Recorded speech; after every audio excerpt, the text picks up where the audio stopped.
Au moins, siko baloba ki. Ouais, quand on dit La prière, il y a combat que spirituel. les prières de combat Et spirituel panzara ba famille. divisent les familles, Voilà, on a très bien expliqué. suivez-moi très bien, je vais expliquer. Et ça va awa. C'est à ce niveau-là. Au moins, mutu azana prison. Une personne qui est en prison, Avant de les sentiments. il est sur les Azana nous sentiments. aveugle. La personne est aveugle. A monate. La personne ne voit pas. Et dans le combat Et spirituel, dans le combat spirituel, la révélation la plus difficile à accepter, c'est plus proche na yo. c'est par rapport aux gens qui sont plus proches de Soit toi. ton père, soit ta mère, soit ta femme, soit ton mari, soit tes enfants.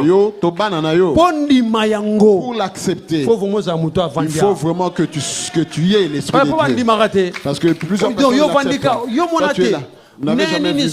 Comment ça fait Papa que nanga tu za dis misala que mabe. mon père est agent de Ndeni ténèbres. banda botanga lianga Pourquoi te. depuis qu'il m'a mis au monde, il n'a pas tué? Au moins raisonnement. C'est ça le raisonnement. Siko alia Mais te non. ma baby sande yo. Mais il ne t'a pas tué, mais il t'a détruit. Mais oui au bongara tête. Mais tu ne réussis pas. Mais ezana bato ba liara na Il y a bato ba des liara gens bango te qu'on mais ba peut baby tuer si et bango. d'autres, mais qu'on les détruit seulement. Au bongara te Tu ne mais réussis pas. au chara munoko. Mais tu pars. Parce que quoi? Sentiment. Les sentiments. Oh, c'est pourquoi même nanda. Pourquoi vous voyez même dans Si votre tu maison. aimes ta femme, Tu aimes ton mari, tu aimes tes enfants, ou tu t'aimes. si vous priez, Quand tu pries, chaque dis sentiment, les sentiments, il faut les écarter. je veux connaître l'état d'âme de moi.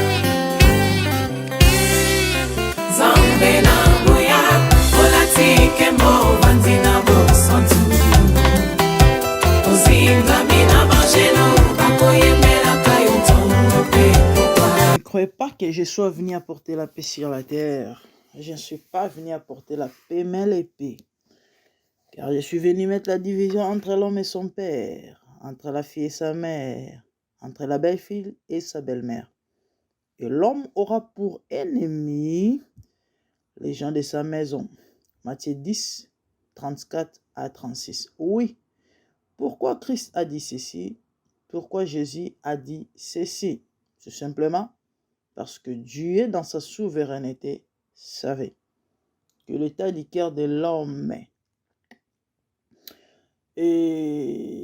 deviendra méchant ou encore est mauvais, et il y aura les bonnes personnes et les mauvais.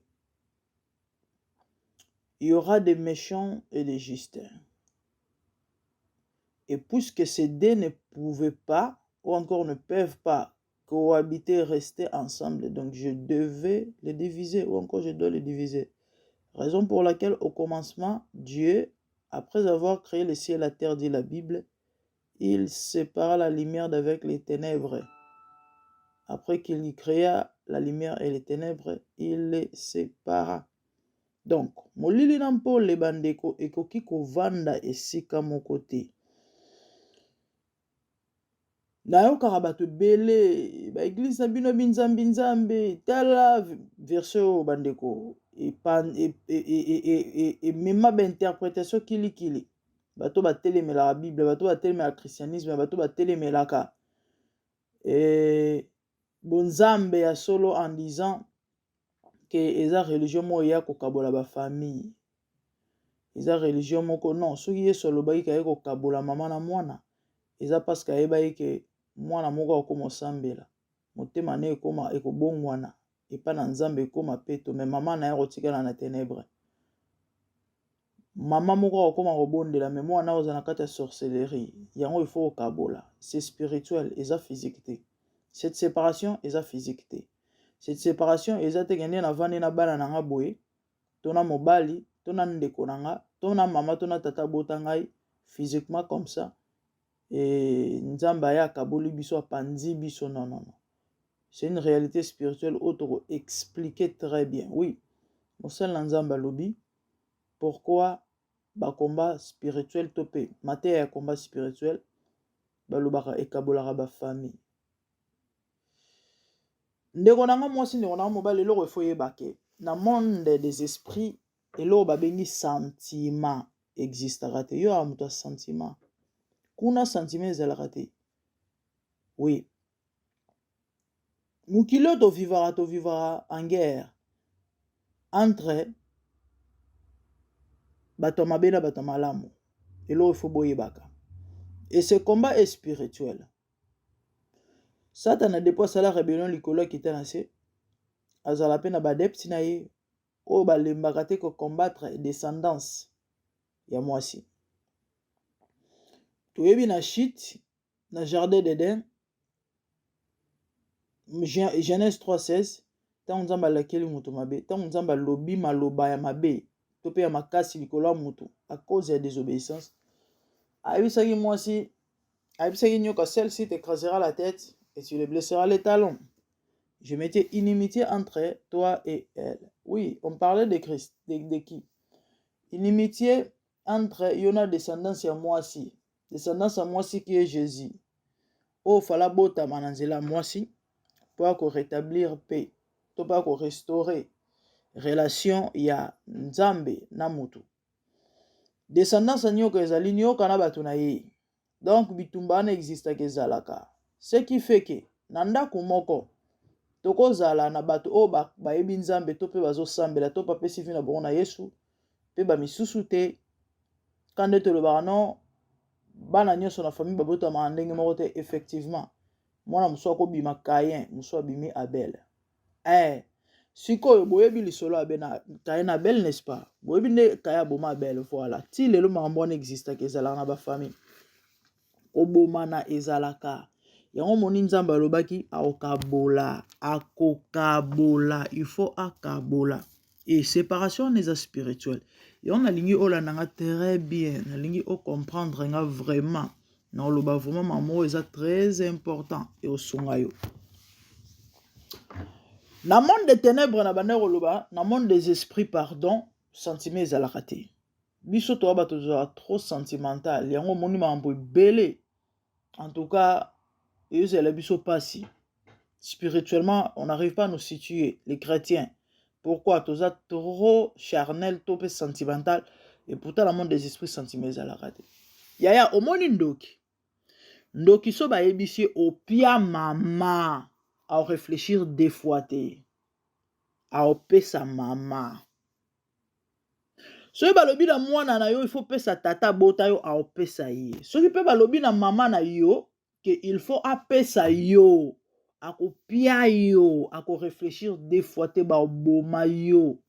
To yo ka ba makambo wana ezalaka. Yango moni Nzambe aloba na okabola parce que kuna sentiment ezalaka te. Mutu na mutu faut soit conscience ya o ya zali.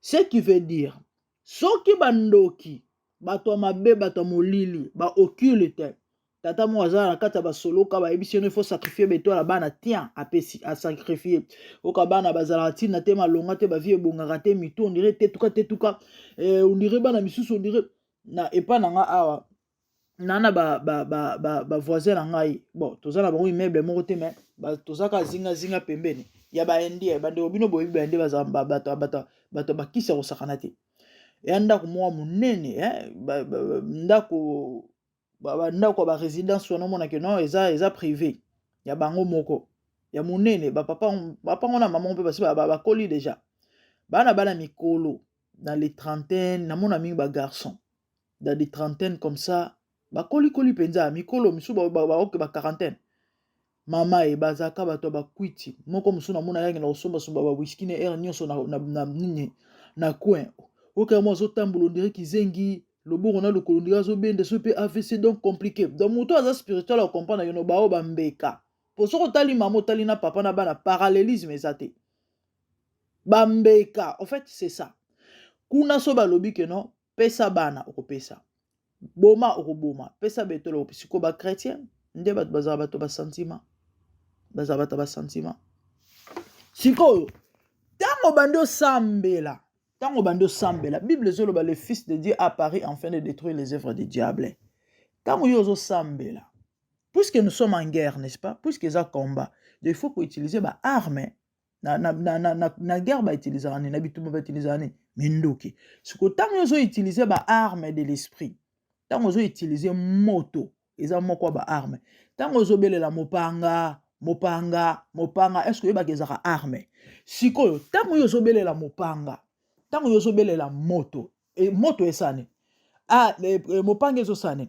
Et que ne ko renverser misala na bango, ezo que no bebisa misala na bango. Et qu'est-ce qui se passe? Ema babutu. Et ça, la réalité, moi, spirituelle. Bah, on a que misala les obéba. Bin, y'en a ba on yorana te. C'est ça la séparation que Christ a parlé. Et ça, la séparation physique te. Ne pas ba kanise la ba lobela. Oh non. Ba église ko kabola ba tout. Ba église non, rien à voir. C'est ça la séparation au Bible les lobela.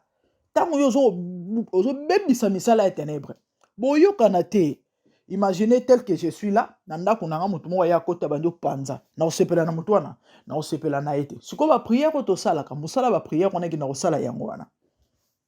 Musala ba prière on eki na osala yango wana. Tanga lo biba chrétien ba zabata ba sentiment, to zo conscience te to tena compte ba makambo te. Oka bazolo ba na mutu bondela. Mutu osa ba ventir. Bondela. Mutu azalo yenge. Nde omoni bato bebe ba surprendre ba ngondengwana.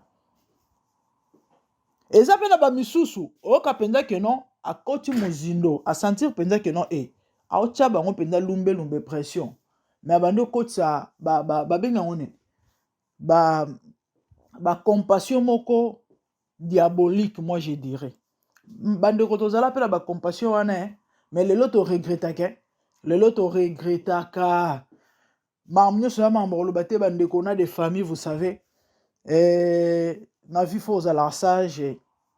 C'est notre mouton et au Qatar, Jean-Baptiste. Ouais, on a des familles respectueuses, mais ce qui est vrai dans nos familles, il y a des réalités. Il y a des réalités. Au Kapenda, la moutumoko, abundi sakayo. Ok, non, au Koutani, pendant l'occasion, il y a aussi la nanaye, mais au sentiment. Et ça m'a embaboutou, t'es un abissibino. Bamdo totolota, ba vision, to mona, quand c'est à la ranine. Molimo la raté. Esprit la raté. Et ça la penza que non l'autre c'est un soso bunda na moto. N'a comme là combien de fois. Ozo bunda penza na moto. Ba maman na za na comprendre raté nzambe na ya longa ba mawana diabolique wana na bitumba butu. O ka penza na butu ozo bunda. O kamoli penza moto mais oyokele maotiki.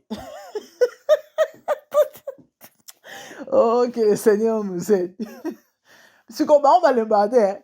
Bango balembaka tato beti bonga ozonga ti mukola rolonga yo ebele balonga bango yango mama longola sentiment papa longola sentiment séparation to le beleza ya molimo et ya nzoto te makomi ezoloba si ton ennemi a faim donne-lui à manger mama papa wana ndeko zana baboti baza bandoki oyebi pe bandoki oyebi pe ke bango bat babundisaka yo bapeso ba message ba prophétie et consort bango bat babebisela yo viko ina bango te kokangela bango kanda te message ya mulayi meto mbunda to meka okata ngona mokuse kokangela bango kanda te pourquoi na ko expliquer yo bible solo batango opesa moyini no lipa to mai ya makala moto likolo mutuna eko juger boyebi histoire ya Juda na Yesu Yesu alesa apesa Juda le morceau ya lipa Juda ya ko combattre Jésus ka morceau ya lipa na moto kangama Juda na mongongo yango bomoni akenda ko miboma parce que mutu o salo balamu basala ke mabete muto osalo malamu basala ke mabete okosala mabete mbolamu asala yo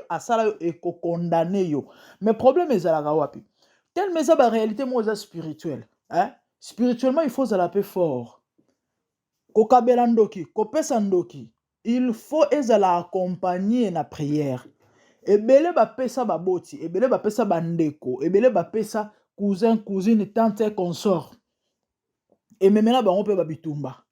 Moi qui vous parle, j'étais victime de makambo. Yango monitant to comprena et comment que avoir tinda mbongo bondeli po na obeleli makila na yesu mbongo aneza la protéger basimba yanga te basimba vi nanga te. Yala mutu mususu apesa bakausa yi ebele ba vivre ba réalité wana. Yango mona oloba ke monde wana sentiment za la kate. Mama za misala mabe papa za misala mabe tango zozo mbongo tindela ebondela po nango. Senga makila na yesu ejingango enfin que ba mona ka makila okosa pe prière à contre-attaque que tango azui yango pe alinga sa mabe non seulement bongo ya protéger mais ça les retour tu peux faire de telles prières ce qu'il faut yeba makomi malheureusement ba nzambe ba yeba ressemble te bible batanga kate ko sambela ba sambela soki pasteur Charles Bameko a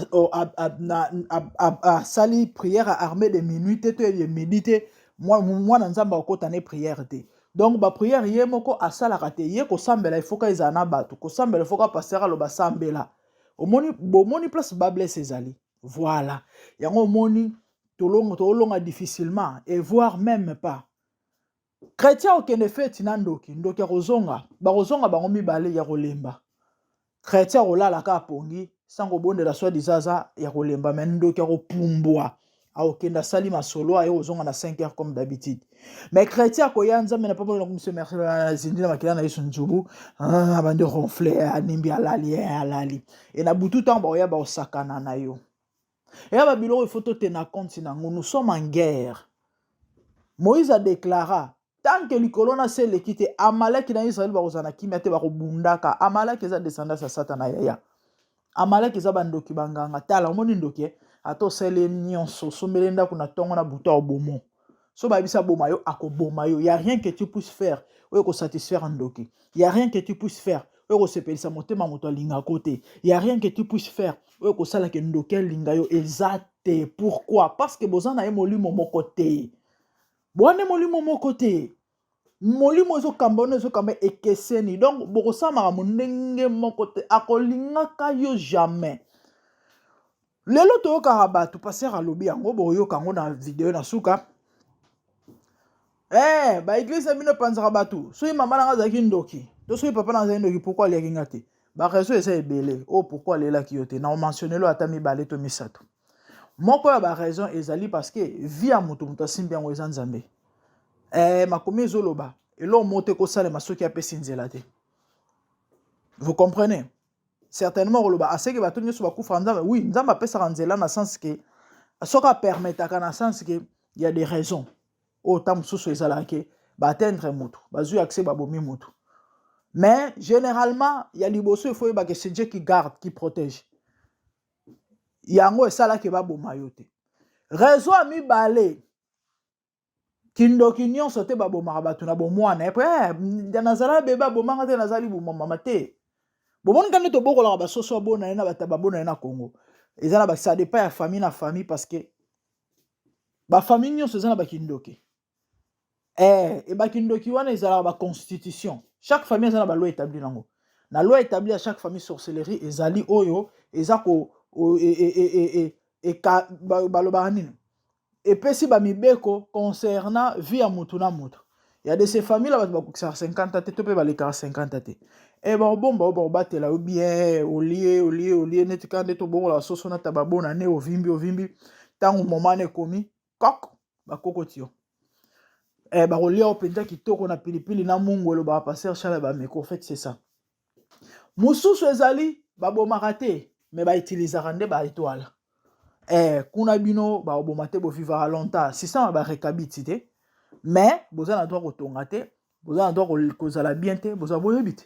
Il y a des familles au centre mpenza bobola elumba solo otali mpenza ndako bato bazovanda otali vi bato baovivre otali biloko bato baolia otali forme bato na donc eza baconstitution ya famille bango eza bongo barekabiti tomelaka 20 te totongaka te tovandaka na batante mpo tovivre longtemps. Il y a des gens comme ça soko bandi obongo bandi omata bakokoti kok c'est comme ça barégion eza ebele oyo ke soko okufa na bomwana te barégion eza ebele ezodépendre na kindoki ya famille na famille et mosusu ezali volonté souveraine ya nzambe oyo esali keno nzambe moto azobatela. eloko oyo retenir bandeko na nga na message ya lelo eza ke nous sommes en guerre entre Amalek na Israël descendant ya mwasi na ya nyoka bitumba wana eza permanent tant que likolo na se likite tant que tu vivre et coexister. Il y a rien que tu puisses faire au sepelisa ndoki vie en paix avec eux kosala ye mabete. Pourquoi? Parce que soko yini ndoki oyini tata boto poza ndoki oyini mama ezali ozo ko détenir biloko moyini okomi na nyongo satana oyo kopesa ye accès na vie na yo na ko expliquer yo Yesu alobi boye le prince de ce monde vient mais il n'a rien de lui en moi. Qu'est-ce que cela veut dire?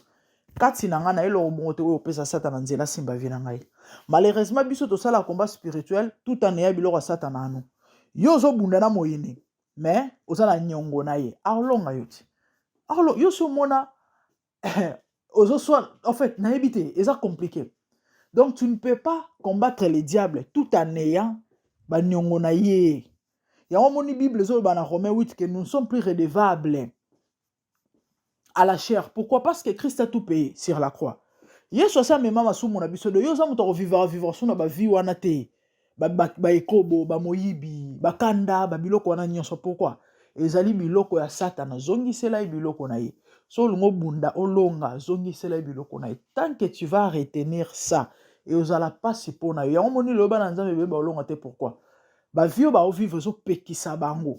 Ezo pekisa bango balonga bitumba wana. Mama papa oko habita. O vivre na mobali to na mwasi ebike bobala na te. Bosa ekobo. Siko mama nango tinda ba moto na butu na ba mopanga oza siro olonga te. Dezaka manza même to abatelaka e batelaka yo. Donc tant ozo yoka légaliser bongisa. Mon frère ma sœur bima na bikobo. Ya bima na vie ya milangwa. Tala bima na moyibi. Tout ce qui est compromission. Hein? Tant osali s'identifier na Christ ndimeli Yesu. Il faut okoma lokola ye. Il faut s'identifier de autant bolos à la netier. Yango pour la loba soyez mes imitateurs comme je le suis de Christ. En fait, tu as tout intérêt de craindre Dieu. Ba avantage ezalaka tango ozotambola na kobanga nzambe parce que lobi na honorer ou azo honorenga. Quand tu fais la volonté de Dieu, tu respectes Dieu. Ozo sala oyo ezo sepelisa motema nzambe. C'est comme ça nzambe ko défendre yo. Au moni diable pona silisa a combattre biso légalement. Qu'est-ce que cela veut dire? Ça t'as pas na vie na yo. Akota, toi ça la bozoba, il faut bien nzela. So pese nzela ta okota te. Yango moni Bible zo le ba veiller. Il rôde tout autour chez chaque qui dévoré. Azo veiller pourquoi? Parce que azo rôder pourquoi? Parce que a luka place à côté là te. Soka azu à côté sili au baby. Au baby. Donc au pesa yenzela te. Mama longola kanda. Mama longola kanda. Oui, basala yo mabe oui, mais vengeance na rétribution za la nzambe. Yo ko lembate na losambo kufunda bango na tribunal nzambe. Yo ko se venger te Bible zoloba. Laisse agir la colère, dit la Bible. Quand tu te lèves pour venger, tu es redevable à eux. Ma commission, c'est lui qui ne prend pas soin de sa famille plus qu'un infidèle. Au lieu que tu n'as pas de reliate au pesa to ko sala te po babandoki, mais non, ba pesa yo vie. Est-ce que pendant que tu fais ça, eza condamnation zo mema? Taba bundiso ba olonga yo, est-ce que yebi? So lobi ke non na opesa te na osunga te na osala te parce que baza bandoki ba mabe, est-ce que yebi ke eza ba porte d'entrée o epesa bango penza nzela parce que na monde de ténèbres tribunal ezalaka ba oke fundo o mwana biso nini aliko sunga biso te poto abandoki. Bible lobi nini? Bible lobi muto ozo son famille ta plus qu'un infidèle. Donc yo buki mibe kwa nzambe ya obuki mibe kwa nzambe olonga te. Nzambe osola na yo. Combat spirituel est réel. Il faut bunda longola sentiment. Quand il s'agit de sambela. Bakisa ko banga nzambe, yango nde sa force na yo. Luka nzambe bondela ko lemba te tanga Bible. Senga nzamba fungolo mayelo comprendre ba enjeu ya moyini. Parce que ba bata ba jema be, ba yelo système mutu na sema ko likolo, ba fungoliso ba porte. Comme ba biko wa mutu akanda, o silika. Comme ba biko za mutu ya mutema mukuse, mafute mata yo ganga. Comme ça ba on base wa porte. Bande ko banda to comprendre ba maambo ko to zonga sima. Ba satana mutu te, bando ki bazalaka batu te. Oka batu mbale na famille ba oswana. Ba yebi ke ekwatira attention na yo. Lokola yo sambelaka, oya ko senga bango ba tia kimia. Et tant yo ko ya, ba ko piéger yo, ba ozwa yo. Ebele bazwa bango bongo. Yango moni ba mamusu bande ko bokota kate. O na famille songolo na pakala ba mama leki yo na ba mama na mama leki yo na ba bunda nyonso. Papa na tata mwasola mama kokota kamakambo wana te. Afingi papa na biso. Kokota kabilo kona te bande ko biso to yebi ba mambo wana. Et on a été victime ya ba bêtise wana. To zonga sima. Bandoki bato ba jema be. Yo amuta sentiment. Fais très attention la monde spirituel sentiment za la raté. So ba biso ndoki abomayo. Et l'homme mo retenir ezate. Ote pour maman nanga papa nanga ndeko nanga mwana nanga détrompe-toi. Yango sois conséquent envers moi toi-même. Sois conscience, comprendre que vie chrétienne et a mambalo yengete. Tango lobi ko za mwana nzambe ko mwana nzambe, il faut ba fruit ya repentance. Digne ya repentance déjà Baptiste azolobake produisez le fruit digne de la repentance. Il faut ba monango. Il faut ezala palpable na misala. Ouais. Il faut ba fruit ya esprit ezala. Bondelaka po nango. Maman, papa, touti musika. Les losos tozolendis sabato, et ça parce que nous venons de quelque part. C'est vrai, au comme à parfum balamoroté, mais avec le temps. Zana volonté la posa wana bonde la rapona onzambe longolanga kanda. Oui, c'est très important. Bonde la pona ba fouya esprit, douceur, patience. Bonde la kapona ba biloko wana et osunga makasi. C'était ça. Pourquoi combat spirituel et kaboli mabota. Et ça parce que et ça combat quand de bozoyo quand on va prière à combat, et ça combat. Et habitumba. Donc inimitié déjà ils allaient déclarer depuis jardin d'Éden. Boyo kanate, mais robo sanate que eza physique, eza spirituel. Yo memango na nzoto, ba bande kono ba yara nanda kono te na nina. C'est vrai, il y a des choses à éviter hein. Wana to lobelango prochainement, il y a des choses à éviter. Distance, ils allaient appeler obstacle na bandenge moko boy. Donc il se voit ko longa ki ça e poto, hein. Mais le fait que oza musika na bango, ils allaient appeler moko obstacle parce que bazo maîtriser ba mouvement na yote. Il faut benda yo pembeni na bango. Ça la contrôle na yo. Achever yo. C'est très important. Yango moni quelque part. Ton combat spirituel baza na moins raison. La totalité te me baza na moins raison. Balinga na bango te babatu na pembeni na bango surtout so za na ba état d'âme compliqué. Bayebi ke mutola muto misala na ndako na yo ayaka trop quelque part ils ont raison mais bon, on a to lobela prochainement parce que surtout vito no fungola ça va nous prendre beaucoup de temps. Mais retenir que le combat spirituel est réel, il faut être conséquent, il faut soit conscience, il faut se situer. Il faut ressemble là, ko banga nzambe, ko bunda, ko telemela misala satana, ko tinda ba moto, ko renverser. Longola ba biloko ba, famille nanga, bandeko nanga, bo kabola ba famille. Mutu mo kaboli famille, c'est d'abord spirituel, c'est physique. Yeso lobi na yena mopanga. Na ko kabola mo sina mobali. Neo kabola mama na mwana. Neo kabola moboti na mwana e. Eza ndengona pourquoi parce que lorsque vous avez des esprits différents et ezo kamba moko na mususu, bosa ba mambo opposé. Bosa ba mambo opposé. En fait, c'était ça. Il y a beaucoup de gens qui ont besoin de totoloba et puis boyo ka comment est-ce que l'homme de Dieu a expliqué na extrait ya moke oyo toti. Et zalaki tolika na bonzambe. Non, Luka délivrance na yo. Oui, tous les agnons sont les qui n'est qu'à n'importe parce que tout le monde peut s'en selon le Seigneur et le cas de délivrance il s'agit aussi de Dieu de la Bible et sur s'abonner à abonne-toi partagez surtout parce que les gens va souffrir en silence tant bazo ka ba mambo zo sunga pe zo interpeller bango nzamba mona bino pambolela bino ba bonne chose quant à moi na moni bino mbala ya sima à plus.